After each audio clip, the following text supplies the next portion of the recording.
Over time, I think owning property is becoming a way of life for every youth. There's a point in time where we found that unless you had worked for about 30, 35 years, you could aspire for a house. Now I find because there's a fair compensation and good salaries being paid to the educated youth, they're able to aspire for a house within 3 years of them taking a job.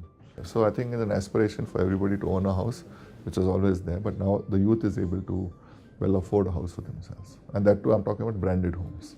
What was not there in the past was getting qualified professionals to enter this business. Right? It was just like either you had your family property to develop, or some friends got together and put this business together.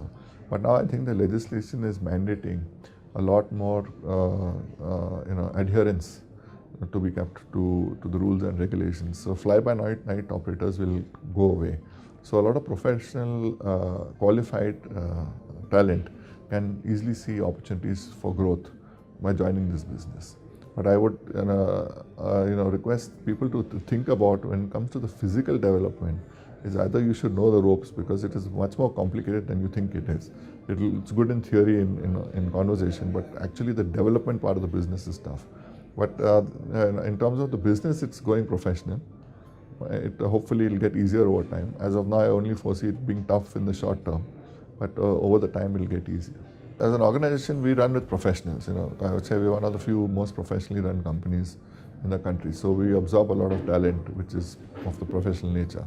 But I'm only distinguishing with a professional working for with the leadership who has a little more hands-on knowledge on the understanding of the property, not just seeing it and seeing its value, but truly understanding the property, versus somebody trying to, by simply having a qualification and jumping into trying to do a development, which is what I am suggesting is a little too risky to do at the first stage of just with a qualification.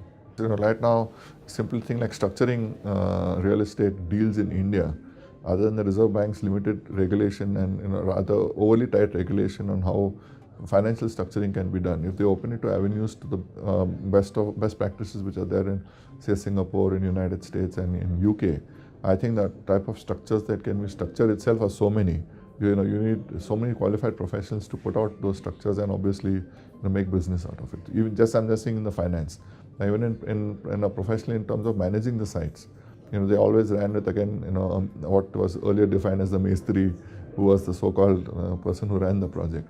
Now you're going to run it through project managers. So that is changing over time, and it's changing for the better because the size of the projects are becoming bigger.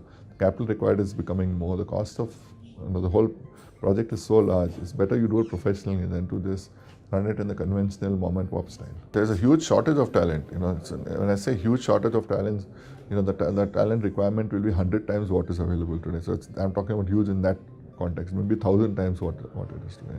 So for sure, institutions which are putting out qualified talent to help real estate becoming more professional, most of the talent will get absorbed very rapidly the moment they finish the call, because there's a big shortage of qualified professionals joining this business.